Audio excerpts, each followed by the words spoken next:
Okay, guys, I have a kind of very unpopular opinion that I know people are probably not gonna like. I'm prefacing the video with this so that if my opinion hurts your feelings, you're aware that I warned you before that my opinion is probably not popular.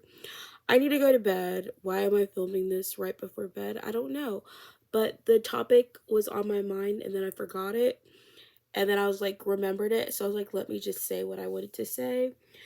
So the topic is divorce. And I feel like my opinion on divorce is not going to be something people want to hear. But I honestly think like divorce is way too easy. Divorce is way too easy. I also feel like the divorce rate has been increasing so much because people don't respect marriage for what it is anymore. I think people have romanticized marriage and this idea that marriage is supposed to be perfect and the person you marry has to be the perfect person for you at all times. And the reality is, I feel like perfect people don't exist. Now, to be quite honest, I'm not talking about divorce for abuse.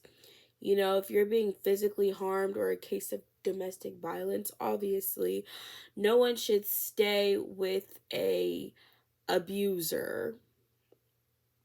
However, there's a lot of people that I feel like that how do I say this? People have unrealistic expectations for marriage, and when you have an unrealistic expectation of marriage, not one that's including abuse, obviously, but I don't know. It's like people don't know how to be committed to one person because people don't practice commitment prior to marriage. And what I mean by that is I think casual dating does not prepare you for marriage.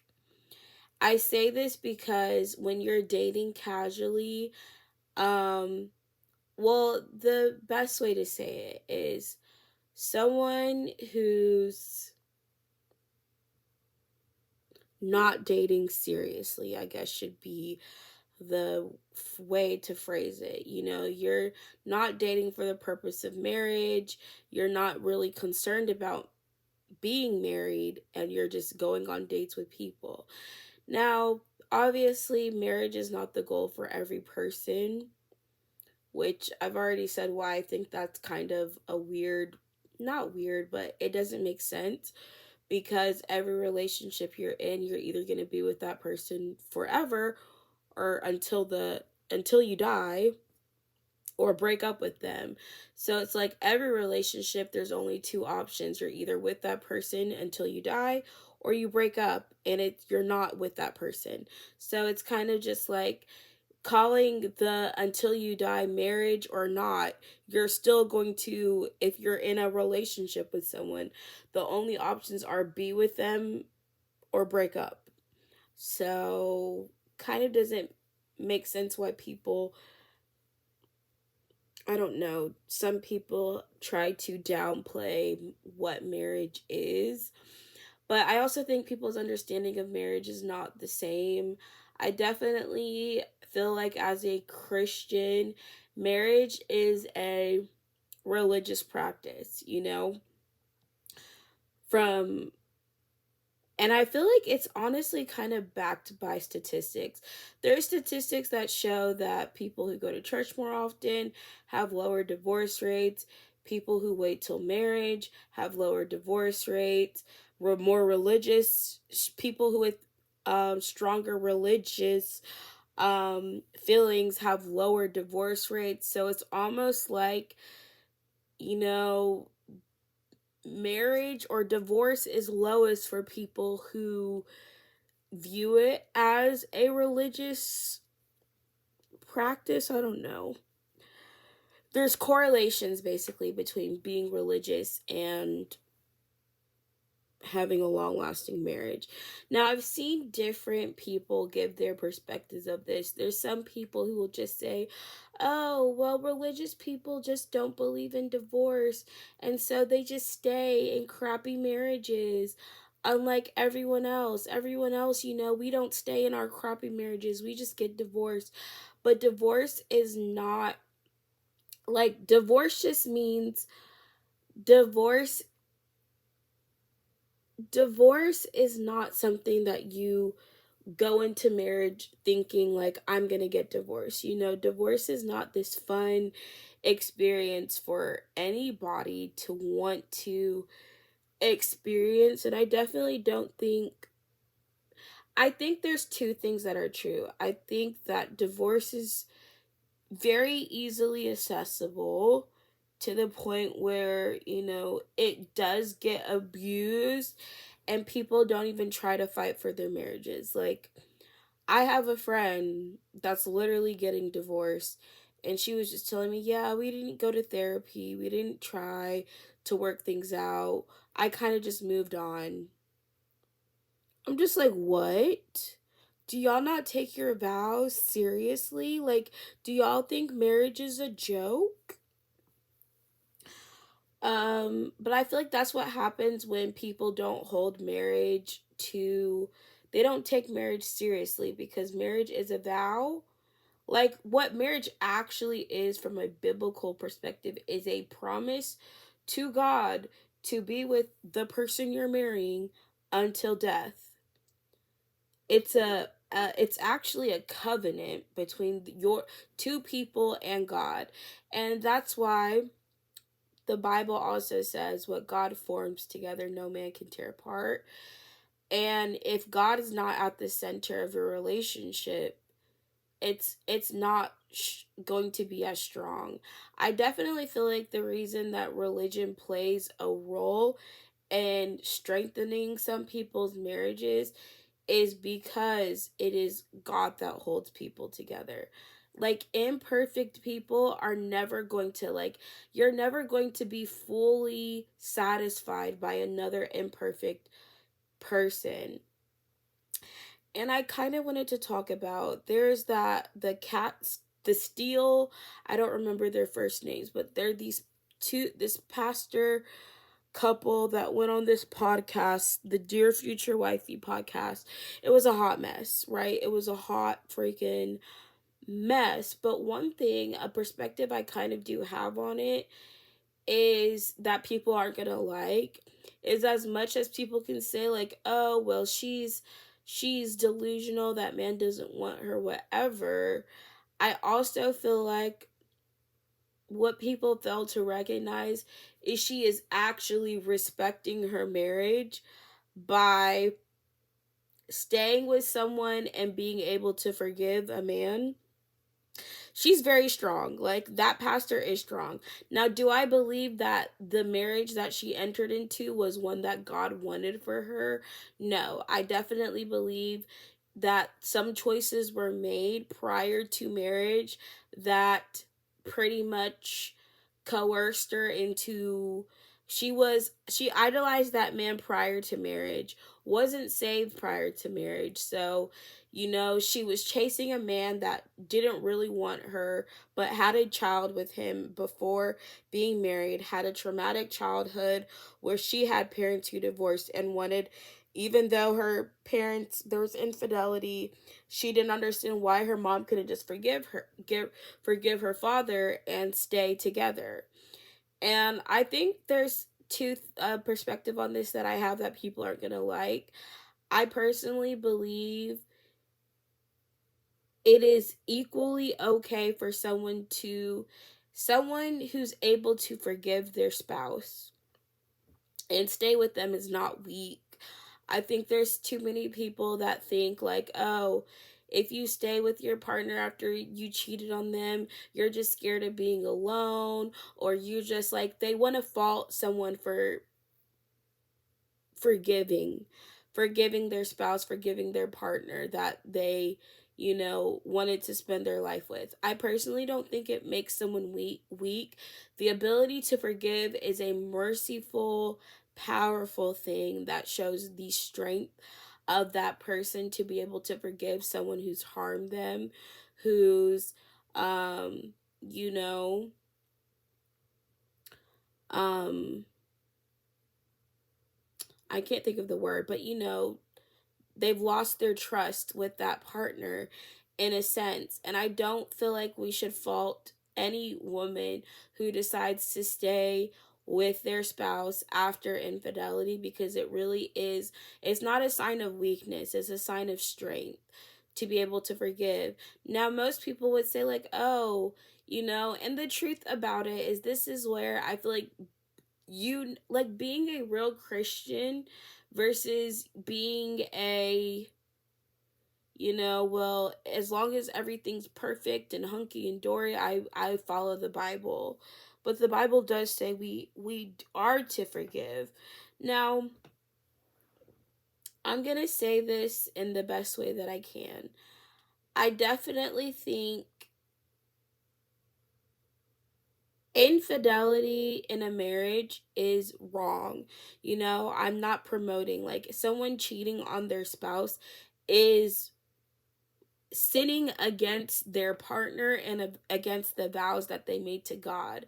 So there is the trust in that relationship is broken by infidelity. The intimacy in that relationship is broken. But I also don't feel like we should paint this picture that it's impossible for couples to heal or move past infidelity in a relationship. It's not impossible. Is it hard? Yes, but people don't often want to do the hard thing. They want to throw in the towel. They want to say, well, they don't want to forgive. They don't want to move.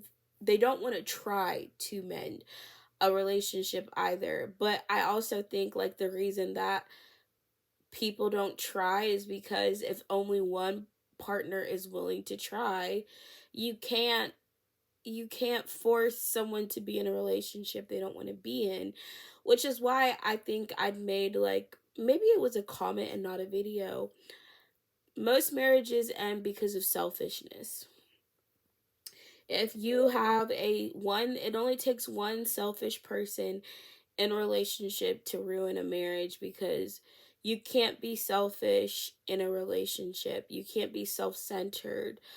And I've said this in another video. I feel like the ideal relationship is each partner putting their partner's needs above their own and making sure their partner's needs are met. Selflessness, it's like mutual selflessness ensures each person's needs are actually being met. But when you're selfish and only thinking about what you get and what that person has to offer you, and not what you have to give or to what you can do to help your spouse. It's like, if you're very selfish and self-centered in a relationship, someone's giving and someone's taking. I feel like both partners have to be able to give. And obviously that's what a partnership is. It's like being able to help each other through the ups and the downs that life has. I don't think there's any such thing as a perfect relationship, and that's why I feel like when you have this expectation of perfection from a imperfect person, you're setting yourself up to be disappointed. You're setting yourself up for expectations to not be met. And I also don't think it's fair to expect perfection from an imperfect person when you're also an imperfect person who's not able to be perfect either. There's always going to be something we do wrong. They're always going to have to be able to forgive and ask for forgiveness. Perfect people don't exist unless you're Jesus. So I feel like this idea that there's, like, this insanely perfect person that's just going to be butterflies, peaches, and roses all the time. I just don't feel like I mean, I'm not saying that that's someone's real. I'm not saying that's most people's expectations. I just think that, I don't know, if people who don't practice monogamy prior to marriage, I think have a harder time in marriage. And when I say monogamy means like encountering, you're not dating multiple people at once. You're not um your goal in life is just to be with one person, right? That's what true monogamy is. And unfortunately, the statistics do support that, even the difference from, because I just looked up these statistics. If you watched my videos yesterday, I talk about how, like, I had watched this guy's video talking about, he basically said he regretted waiting till marriage, and I had made a comment basically saying, like, studies support that people with zero premarital partners have the lowest divorce rate. And this is true, guys. Like, this is not made up. There's been multiple studies for the past 20 years that all have the same, show that the lowest divorce rate is people who have had zero premarital sex, meaning their first partner that they have sex with is the person that they are married to. They did not have sex until they were married. They have the lowest divorce rate across the board in all of these studies. Now, the number of people who actually wait till marriage is very, very low. It's been decreasing over the years. And as that's decreasing, guess what? Divorce rates are increasing. Correlation, I think there's a correlation there, obviously. But, anyways, statistically, there's a correlation between the number of partners you have and how successful, I shouldn't say how successful, your the likelihood of divorce. And why I personally think that is, there's obviously multiple factors that are going to influence this: personal opinions, personal um beliefs on marriage, whatever.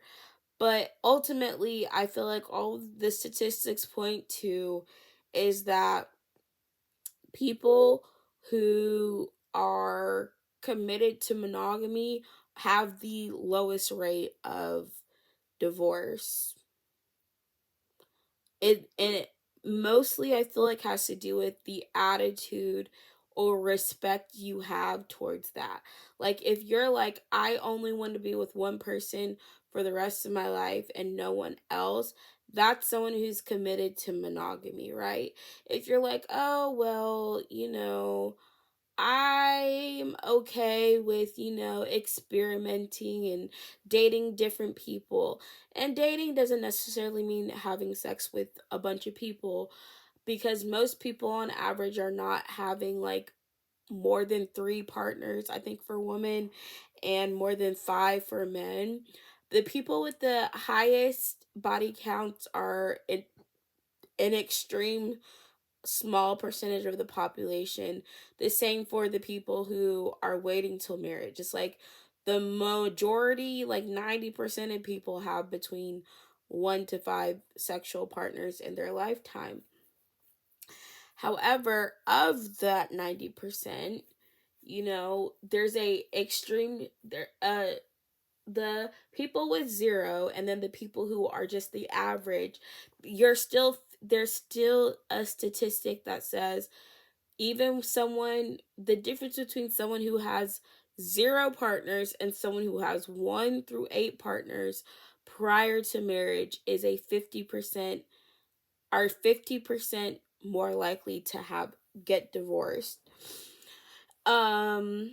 So I feel like it's like a very interesting statistic to read about. And obviously, these studies are not looking for causation. They're just literally getting the data And obviously they put controls in for age. I think they mostly tested marriages that happened in the mid 20s, not people who got married younger, because there's already like a higher likelihood of divorce if you marry young. So that was a control factor. That's why people, I feel like you can't just throw out a study because quote unquote people self report. It's like you can't trust any psychological study then because it's self reported. There's always going to be areas of you can't control for. People self-reporting aren't always the most accurate. It doesn't mean that you just don't take data on stuff or you don't do a study, because you can still use that study to get information.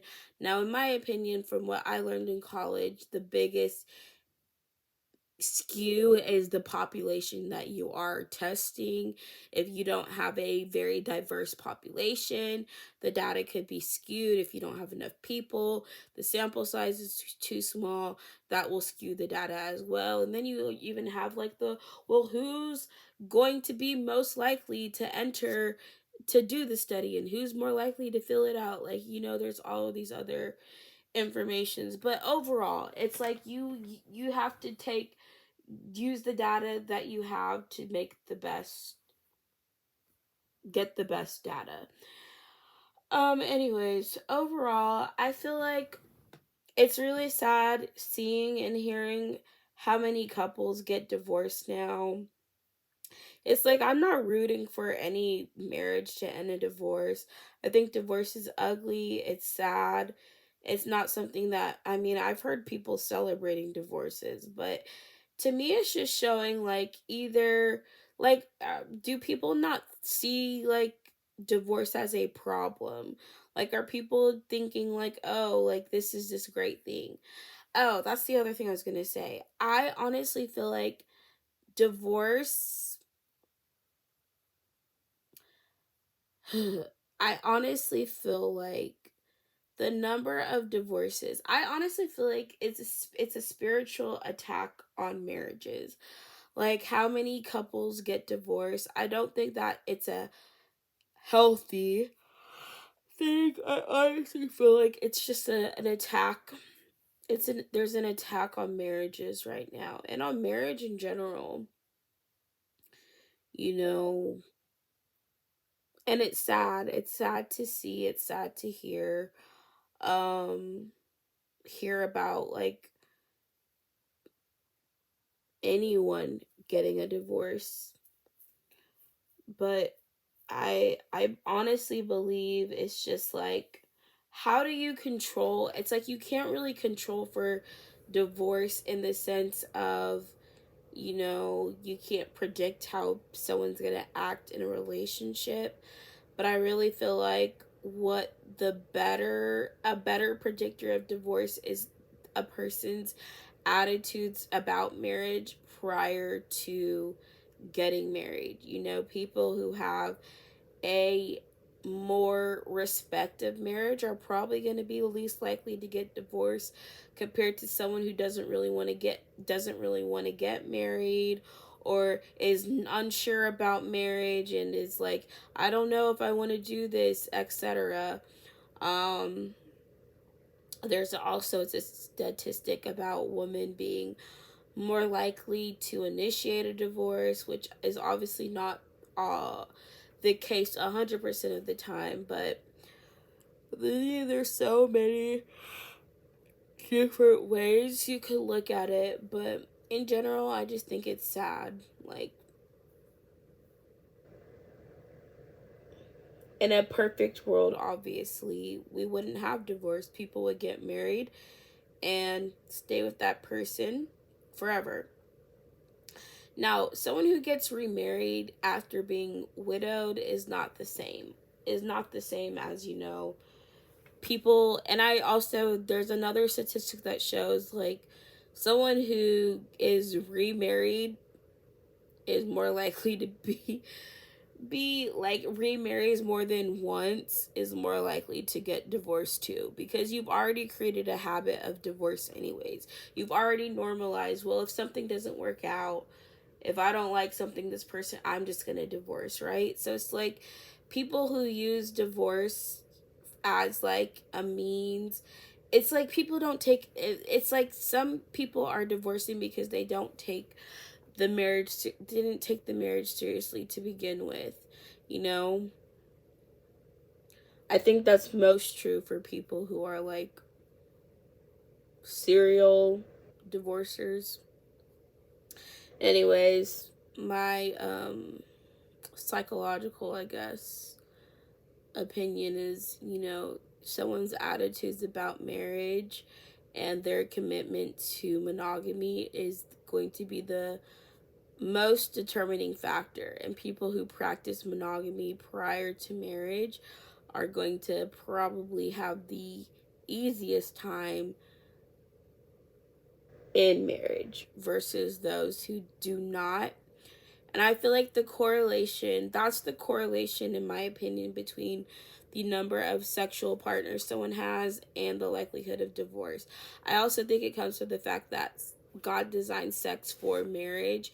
And when you take sex outside of marriage, you create a bunch of attachments to people who you're not married to, you don't have this long-term commitment to, but now you have these long-term commitments or attachments, I mean, through having sex with that person, and that makes it harder to fully connect with the next person because you have what as they call baggage, you have attachment still or soul ties to people in your past relationships, and now you're comparing things in your future relationships to things you had with someone in a past relationship, at least when it comes to people you've slept with, because people need to recognize going on dates with someone is one thing, but when you have sex with someone, that is a permanent connection you have. And there's studies that show like when you do have sex, your body holds onto pieces of that person's DNA.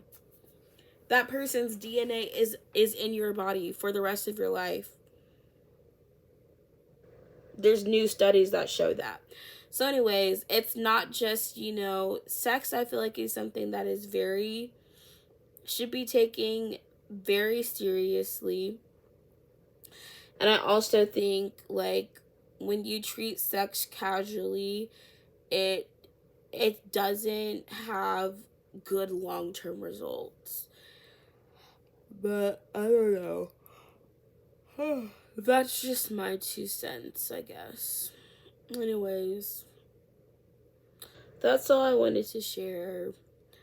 I wish for people to have long, healthy relationships and marriages. I don't wish for people to go through a divorce. And this is not attacking people who are divorced. I am literally a child now of divorce in my adulthood, so I definitely feel like it's not something I would wish for others to experience, or any person honestly to experience that. But again, I feel like all it takes is one selfish person to ruin a marriage. And selfishness is what leads to infidelity to begin with. Selfishness, putting your needs first, not thinking about other people, not listening to your partner's needs, not being willing to work on a marriage, because you don't care enough about the other person to. It just really, to me, is very like, and I also feel like people's unwillingness to forgive their spouse. If your partner did something that hurt you in the past and you can't forgive it and you're holding on to it, that unwillingness to forgive also creates a lot of times resentment and all these other things, or you didn't like something. I don't know. It's just like I said, it's imperfect people. Like you're gonna have to be able to forgive your spouse. And so the one thing that I agree with this deal, even if I honestly feel like she's doing marriage the right way, and people just don't want to accept that, because what she's showing is that her commitment to her husband is greater than her commitment to her marriage to her husband is greater than the hurt that her husband has caused her. And that might sound wrong to people on the outside who say, "Oh, you should have divorced that man. You should have left him. He doesn't love you. He doesn't respect you. He doesn't care for you." But what she's actually doing is honoring her commitment that she made to God, to her husband when they got married. And she's following that through. And she is, in a lot of sense, respecting her husband in how she's carrying herself, in her ability to forgive her husband for a lot of the things. Now, the thing that I've also would argue prior to being married to him, I definitely think she made the choice to marry him. That wasn't maybe the best choice, but she chose to marry her husband, and she's following through on that commitment. She knew how her husband was prior to marrying him, and she was willing to put up with it. I also feel like some people are like inserting themselves too much into her relationship. I definitely think she said for herself infidelity was not a deal breaker for her. You know, she said like she was willing to forgive infidelity in her marriage, as long as her husband chose her at the end of the day. Now, I'm not sure if that's something that I necessarily like. They are the right person for each other. Let's just say that. Her marriage, she is a blessing to her husband in a lot of the sense that there's not a lot of women that would stick around in that situation. And I hope her husband knows that, and honestly chooses to honor her and respect her and cherish her for the rest of his life, because that woman done been through some of the worst experiences I've heard.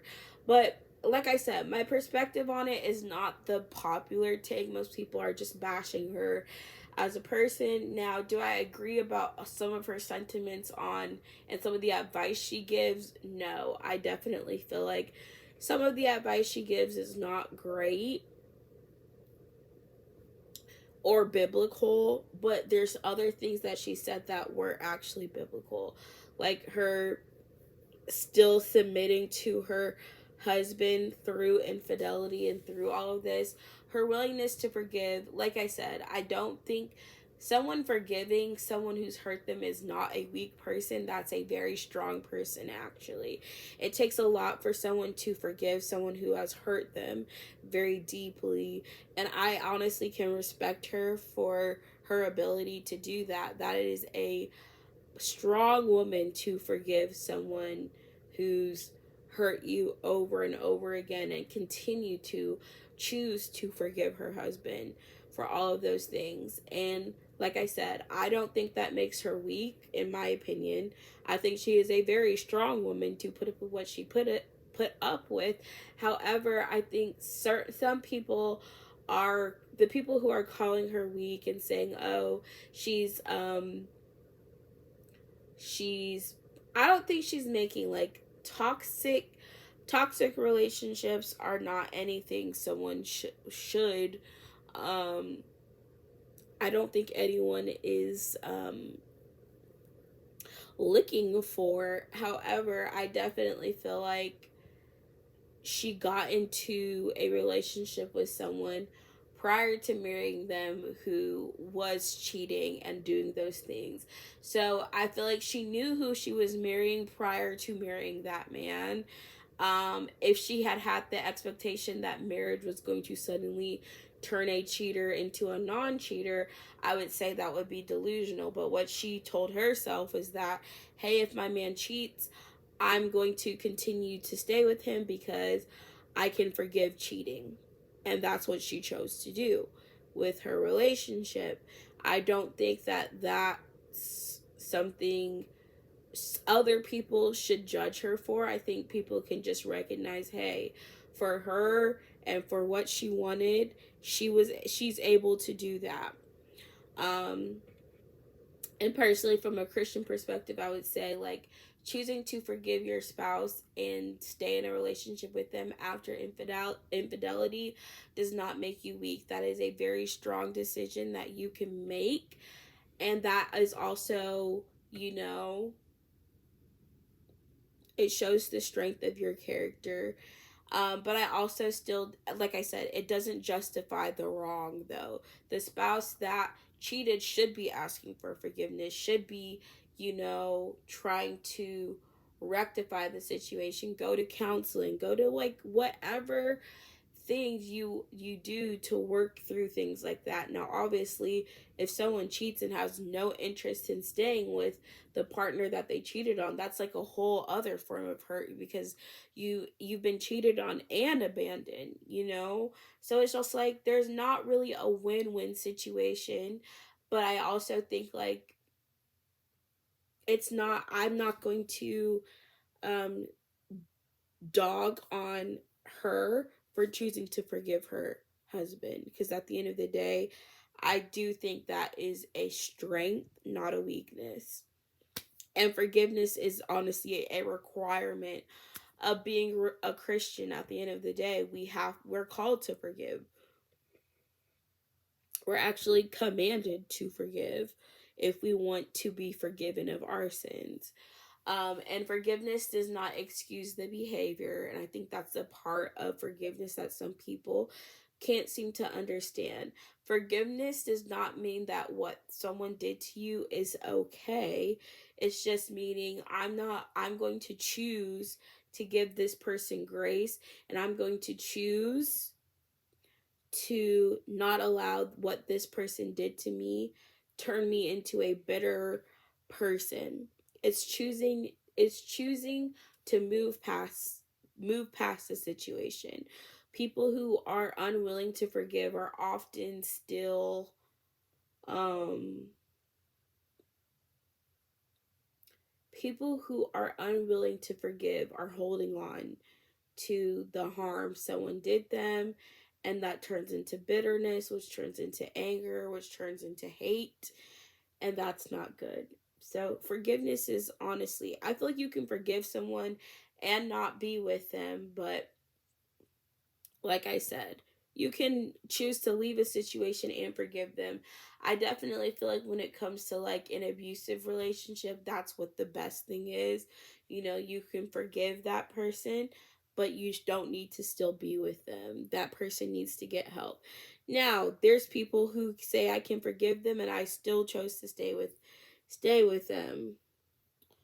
I don't know how I would say about that. Really, at the end of the day, I feel like the best case scenario is to get in a relationship with people who are well, for me as a Christian, have a relationship with God, who are working on themselves, who are striving to be more like Christ, because a person who has at least a role model that is Christ like and is working on themselves has at least something holding them accountable for their bad actions and for their behavior, versus someone who's like, oh, well, I'm just a good person because I'm me, and is not following, an example of a good person. Like, I don't know, I feel like that's something in Christianity that makes, like, that's why people are able to hold Christians accountable for their actions, because Christians do have the example of Jesus that they're supposed to follow, which is why it's a lot more easier for people to point out the flaws of people who are proclaimed Christians, because you are proclaiming to follow Christ, and when your actions are not mirroring those of Christ, you can be held accountable, versus someone who's not a self-proclaimed Christian and is just like well, I don't have to live up to the standard of Christ. I just have to live up to whatever standard I create for myself. And that's just, I'm getting into a whole nother thing. But, anyways, the most important thing for me is someone who has hold themselves accountable for their actions, has the ideal of Christ-like behavior that they're working towards, has a relationship with God to help them heal and overcome their past and whatever other traumas they have in their past, because at the end of the day, no person is perfect. So, yeah, that's just how I think about things. Obviously, it's just my opinion. I'm also not married. Um, do I believe marriage is an easy thing? No, but I also believe, like, ultimately marriage is a religious practice ordained by God and created by God. It is God who ultimately, in my opinion, or I should say my opinion, but based off of being a Christian, it is God who designed marriage to begin with. So, yeah, that's all I want to say. Like I said before, I'm not, no one, I don't think anyone, I mean, if you celebrate divorce, I guess that's your prerogative. I've heard of people having, like, oh, I'm divorce parties. And it's like, people say divorce is a good thing if it's like, everyone wants to paint like they're the person that they married. It's like, the person that they married, your ex is a monster, is this horrible human being, but you didn't think that when you married them. So it's kind of just like something's not adding up. Like, if you married someone who was that horrible of a person, why did you choose to marry that person to begin with? And then you can say, well, people change. Yes, people can change, and that is something that you can't control for. But I also don't think it's fair for people to just paint like, oh, the ex person I dated was just an absolute monster, horrible person, but they weren't always like that, obviously, or you probably wouldn't have been in a relationship. Otherwise, you're saying I knowingly got into a relationship with someone who was horrible. And there is such thing as, narcissistic people typically mask their narcissism in the beginning of a relationship, and then they slowly become abusive. I can say that for like an ex-friend that I have, before I encountered the um narcissistic abuse firsthand, I thought they were a great, amazing person. And I've forgiven this friend, so it's not something I'm holding on to anymore. But once I experienced that, I did not and could not see that friend the same way. So I guess that is like something I can give to people, You can, but ultimately, the people who haven't experienced that abuse from that person are not going to hold the same experience, don't have the same experience that I do with them. So, that's how narcissistic people don't abuse every person they come into contact with. So, they choose which people they're going to try it with. I honestly think narcissistic people probably are best in relationships with other narcissistic people. That sounds crazy, but that's probably what would a relationship that works the best for a narcissist is another narcissist. Um but all that was just to say, like, I guess it's like you don't notice a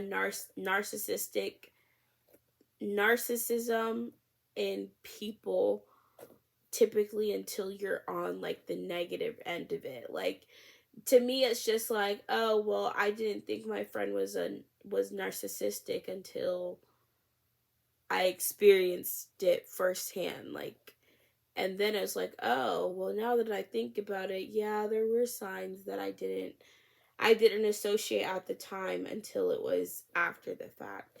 So maybe that's how it is with some people's marriages or relationships. You know, they weren't processing certain things. But I mean, I guess that's why it's important to look out for certain red flags in people. I don't know, guys. I think it's obviously like a touchy subject for a lot of people. Um, Marriage is hard, and that's why I feel like you should go into marriage knowing like it's gonna take some work. It's gonna take a lot of forgiveness. It's gonna take patience, um, and just all the other things, like, you know. But I also still think like choosing the right person for yourself is important, and that's something that for me as a Christian I trust God with, because this is the other problem. I do think people choose wrong for themselves, and for me, I'm letting God choose my spouse for me. I'm not choosing, well, no, I guess that is true. I've decided that I'm not going to choose because I don't trust myself, right?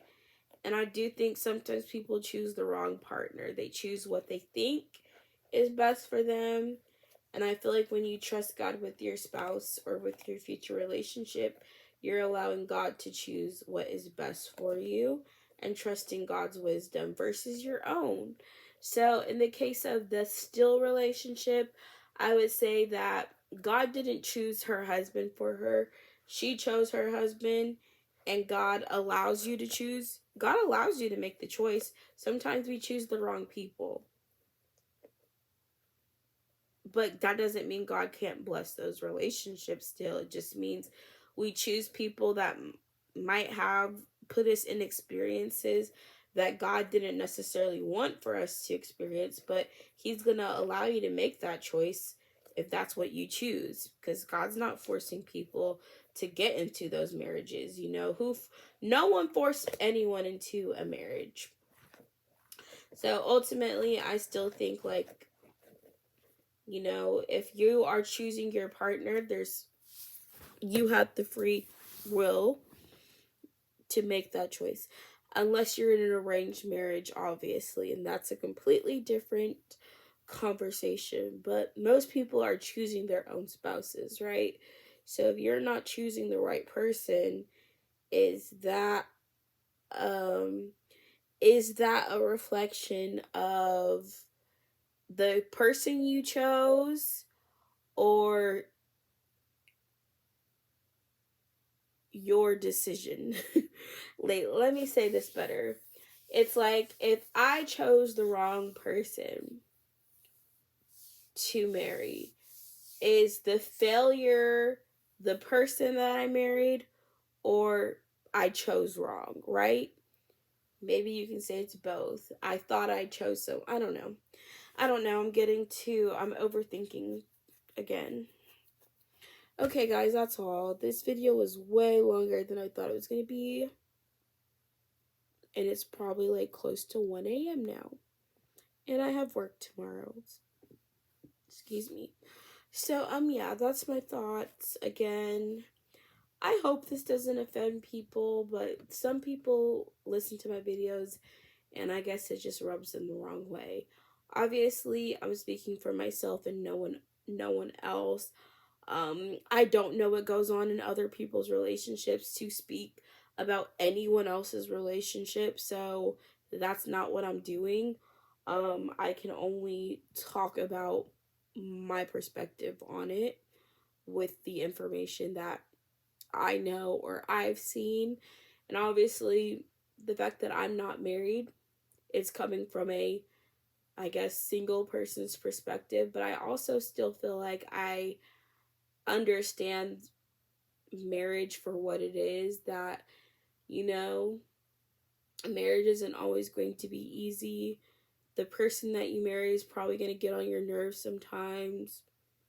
You have to choose to be with that person every day. Marriage is a commitment. At the end of the day, you're choosing to be with that person, and you have to choose to be with that person every day for the rest of your life once you're married to them. You know, it's a choice. It's a choice you make of your own free will, and it's a choice that you either are committed to or you're not.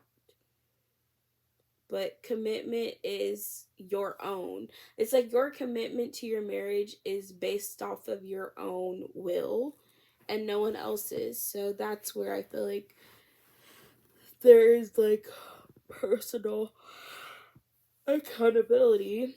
People who choose to be unfaithful are breaking their commitment to their spouse and should be held accountable for such things. But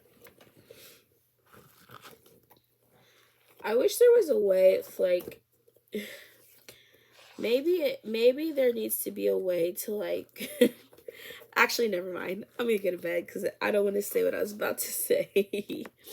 All right, good night.